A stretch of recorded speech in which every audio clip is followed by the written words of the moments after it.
పోలీసులకు సంబంధించి ఆయన ఇంకో అంశం మాట్లాడారు. అందువల్ల మనం ఏబి వెంకటేశ్వరరావుని మాట్లాడాల్సి వస్తుంది. అదేంటంటే కాదంబరి జత్వానీ కేసు, కాదంబరి జత్వానీని నిర్బంధించి ముందస్తుగా పథకం ప్రకారం అరెస్ట్ చేసి కేసులో ఇరికించారు. కుక్కల విద్యాసాగర్ అనే వైసీపీ నాయకుడిని మీద ఆయన సంతృప్తి పరచడానికి ఆయన ఒత్తిడి మేరకు అని సిఐడి వాళ్ళు కేసు పెట్టారు.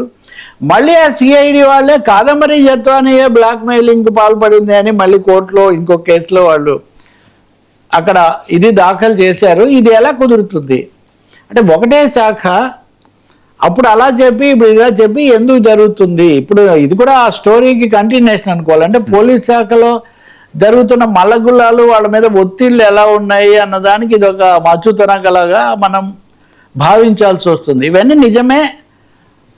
ముందుగా టికెట్లు బుక్ చేసుకొని అక్కడికి వెళ్ళి కేసులు కాస్త తీసుకొచ్చి ఇక్కడ పెట్టడము, 3 నెలలు ఉండటం, ఆ తేదీలన్నీ కూడా అది చెప్తున్నారు. ఇవన్నీ కూడా చాలా నిజమే. కానీ ఇప్పుడు ఎందుకు ఇంత హఠాత్తుగా మార్చుకున్నారు? ఈ సందర్భంలో జిందాల్ కూడా ఈ కేసులో ఆయన పేరు కూడా మనం విన్నాం.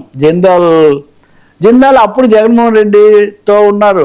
ఇప్పుడు కడపలో మన జిందాల్ ఫ్యాక్టరీకి కూడా శంకుస్థాపన చేశారు. ఏబి వెంకటేశ్వరరావు చెప్తుంది ఏంటంటే చాలా ముఖ్యమైన అంశం. జిందాల్ ఫ్యాక్టరీకి 800 కోట్లు క్యాష్ సబ్సిడీ ఇస్తారు. ఇతరత్ర ఇంకో 1200 కోట్లు కూడా వాళ్ళకి రాయితీలు లేకపోతే ఇవన్నీ కూడా ముట్టుతాయి. అంటే ఒక 2000 కోట్లు జిందాల్ ఇంత చేసి అక్కడ కట్టేది పూర్తి స్థాయి ఉక్కు ఫ్యాక్టరీ కాదు, అది రీరోలింగ్ మిల్ లాంటిది. ఇంకో చోట ఉన్న స్క్రాపో లేకపోతే ముక్కలో అవన్నీ అవశేషాలు తెచ్చి ఇక్కడ వాటిని రీరోలింగ్ చేసి రేకులు గానో ఇంకో దాన్ని గానో మలుస్తారు అని చెప్తున్నారు. కాబట్టి ఈ corporate lobby, police lobby, political lobby ఇన్ని పనిచేస్తున్నాయి. ఆయనకేమో భద్రత ఉపసంహరిస్తున్నారు.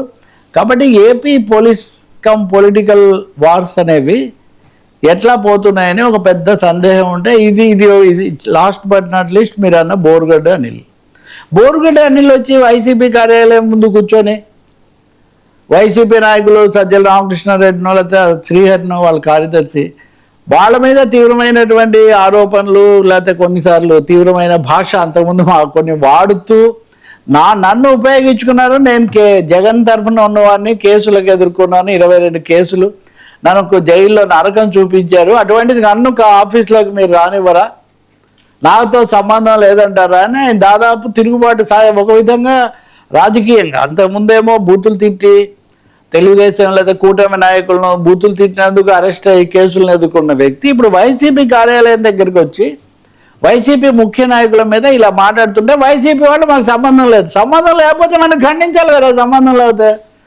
ఖండించడం కూడా ఎవరు చేయట్లా. సంబంధం లేదని ఊరుకోవడం తప్ప ఇంకా ఇక్కడ నిజంగా మన రాజకీయాల్లో చొరబడినటువంటి ఒక విపరీత పరిస్థితి కనిపిస్తుంది మనకు. ఇప్పుడు ఏబి వెంకటేశ్వరరావు లాంటి వాళ్ళు ఉన్నత స్థాయి వ్యక్తులు, ఏబి వెంకటేశ్వరరావు, విజయసాయి రెడ్డి లేకపోతే ఇంకొకరు, వీళ్ళొక అనిల్ కూడా ఓకే, ఆయన ఏమన్నాడు, నాకు వైఎస్ రాజశేఖర రెడ్డి కుటుంబంతో ప్రత్యక్ష సంబంధం ఉంది, నిజంగా బంధుత్వం కూడా ఏదో ఉందంట 4 వైఎస్ సోదరుల్లో ఎవరో ఒకరితో. పైగా ఈయన చదువుకున్నవారు కూడా, బూతులు ఇందుకు అరెస్ట్ అయినప్పటికీ కూడా.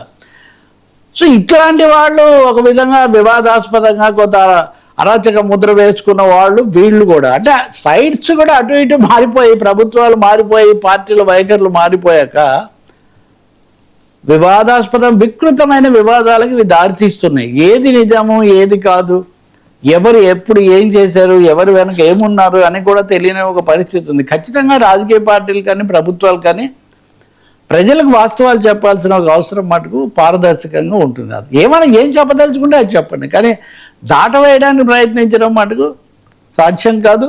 మూడవది, ఒక దశలో మీ తరఫున గట్టిగా గొంతు విప్పి అందరి మీద విరుచుకుపడి దౌర్జన్యం చేసి బూతులు తిట్టిన వాళ్ళే వచ్చి ఇప్పుడు మిమ్మల్ని అంటూ ఉంటే మీరు మౌనంగా ఉంటున్నారు. దీనికి కూడా ఏం సమాధానం లేదు.